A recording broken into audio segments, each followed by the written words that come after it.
Isa na namang kababayan natin ang dumayo sa Thailand na alam naman natin ay bias pagdating sa scorecard. May 18, 2018, nagkaharap na nga ang dalawa. Ito ay si Jaycever Abside na tubong Don Carlos Bukidnon at ngayon ay naninirahan sa Valencia City, Bukidnon. At ito ang kanyang kartada. May 16 na panalo, 11 dito ay pinabagsak niya. May 8 talo at wala pang draw. Habang ang Thai boxer naman na si Yutana Kainsa ay may kartadang 19 na panalo, 7 dito ay pinabagsak niya. May 2 talo at walang draw.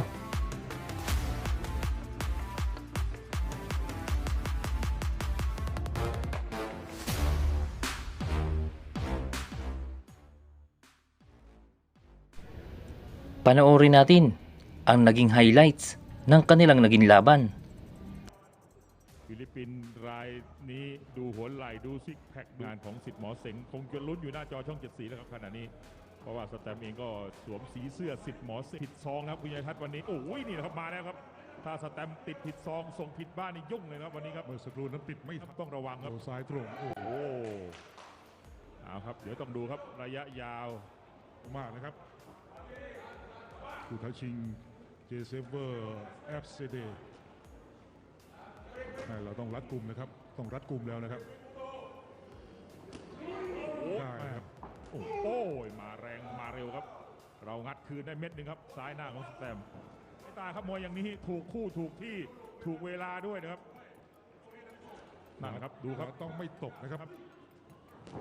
มาอีกชุดแล้วครับมาต้องระวังครับ FCD นี่ไม่ธรรมดาจริงๆครับโอ้โหระยะประชิดอ้าวโดนขวาเราเหมือนกัน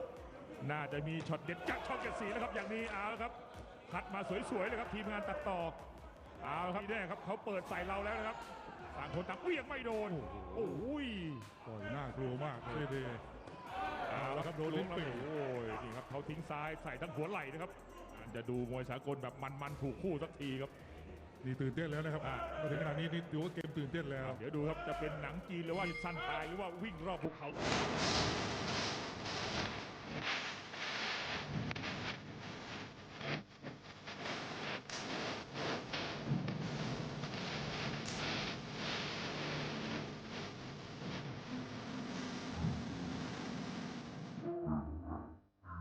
มหาวิทยาลัยกรุงเทพธนบุรีนะครับ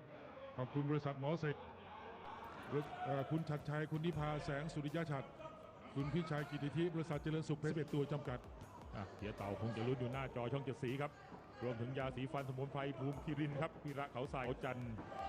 น้ำมะขามแดงครับว่ากันต่อครับบนเวทีครับสนุกแล้วนะครับวันนี้แต่ละคู่นั้นมาแบบนี้น่ากลัวมากแล้วต่อยแรงนะครับเจทัศน์เย็บกระแทกนี่ไม่มีเบาๆเลยนะครับทางด้านของเอา2 รายนี้มารวมกันนะครับเรานั้นหนักก็จริงแต่ว่าเขาชักเร็วกว่าเราครับนี่ครับ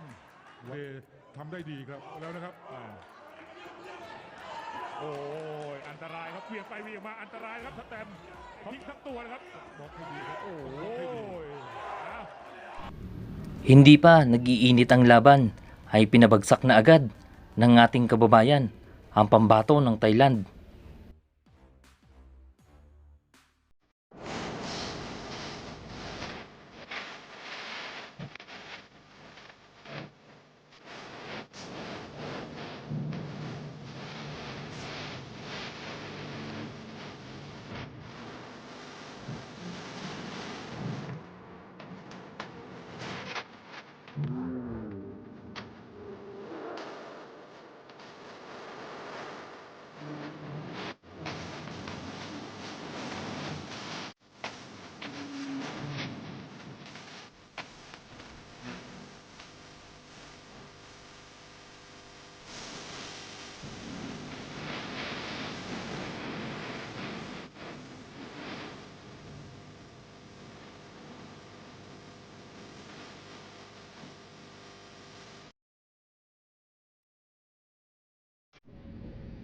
Hindi na nga nagawang tumayo ng Thai boxer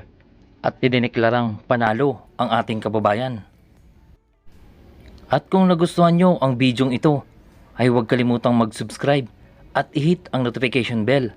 para maging updated ka sa mga bagong videong i-upload.